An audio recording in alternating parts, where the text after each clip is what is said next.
ਚਾਚੇ ਸਾਜਦਵਾ ਦਾ ਬਿਆਨ ਪਾਣੀ 'ਚ ਖਲੋ ਕੇ ਬਾਅਦ ਗ੍ਰਿਫਤਾਰੀ ਤੇ ਗ੍ਰਿਫਤਾਰੀ ਤੋਂ ਬਾਅਦ ਆਖਰੀ ਜਾਂ ਜ਼ਮਾਨਤ ਹੋ ਗਈ ਏ, ਉਹਨੇ ਦਿਲ ਖੁਸ਼ ਕਰ ਦਿੱਤਾ ਹੈ।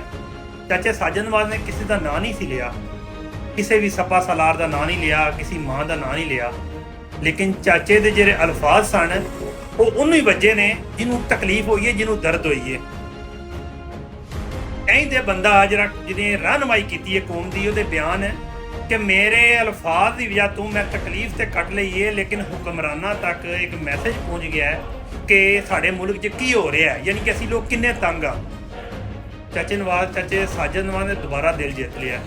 ਅਗਰ ਕਿਸੇ ਬੰਦੇ ਕੋਲ ਚਾਚੇ ਸਾਜਦਵਾ ਦਾ ਨੰਬਰ ਹੋਇਆ ਨਾ ਤੇ ਲਾਜ਼ਮੀ ਸ਼ੇਅਰ ਕਰੋ। ਅਸੀਂ ਰਲ ਮਿਲ ਕੇ ਚਾਚੇ ਸਾਜਦਵਾ ਨੂੰ ਇੱਕ ਐਪਰੀਸੀਏਸ਼ਨ ਵੀ ਦੇਣੀ ਹੈ ਕਿ ਚਾਚਾ ਤੂੰ ਸਾਡੀ ਨੁਮਾਇੰਦਗੀ ਕੀਤੀ ਹੈ, ਸਾਡੀ ਜ਼ਬਾਨ ਬੰਦ ਹੈ, ਅਸੀਂ ਬੁਜ਼ਦਲ ਲੋਕ ਹਾਂ, ਤੇ ਤੂੰ ਇੱਕ ਆਮ ਜੀ ਫੈਕਟਰੀ ਕਰਸ਼ੀ 'ਚ ਕੰਮ ਕਰਨੇ ਵਾਲਾ 15, 20, 25 ਹਜ਼ਾਰ ਤੇ ਕੰਮ ਕਰਨੇ ਵਾਲਾ, ਤੂੰ ਆਪਣੀ ਨੌਕਰੀ ਗਵਾ ਲਈ ਏ, ਤੂੰ ਥੱਪੜ ਖਾ ਲਏ ਨੇ, ਤੂੰ ਜੇਲ੍ਹ 'ਚ ਆਪਣੀ ਜ਼ਿੰਦਗੀ ਮੌਤ ਕਸ਼ਮਕਸ਼ ਹੋਏ ਰਹਿ ਲਿਆ, ਆਪਣੇ ਘਰ ਦੇ ਨੂੰ ਤਕਲੀਫ ਦਵਾ ਲਈ ਏ, ਲੇਕਿਨ ਇਹ ਵੇ ਕਿ ਤੂੰ ਇੱਕ ਬਿਆਨ ਦੇ ਕੇ ਬਾਅਦ ਬਿਆਨ ਜਾਂ ਜ਼ਮਾਨਤ ਹੋ ਗਈ ਏ, ਤੂੰ ਫਿਰ ਵੀ ਆਖਿਆ ਹੈ ਕਿ ਮੈਨੂੰ ਖੁਸ਼ੀ ਹੋਈ ਹੈ ਕਿ ਮੇਰੇ ਅਲਫਾਜ਼ ਜਾਂ ਤੂੰ ਕੌਮ ਦੀ ਤਰਜਮਾਨੀ ਹੋ ਗਈ ਹੈ।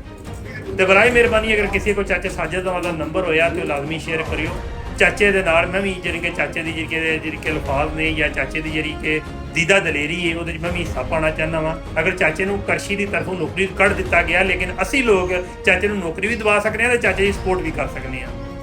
ਫੀ ਮਾਨ ਅੱਲਾ।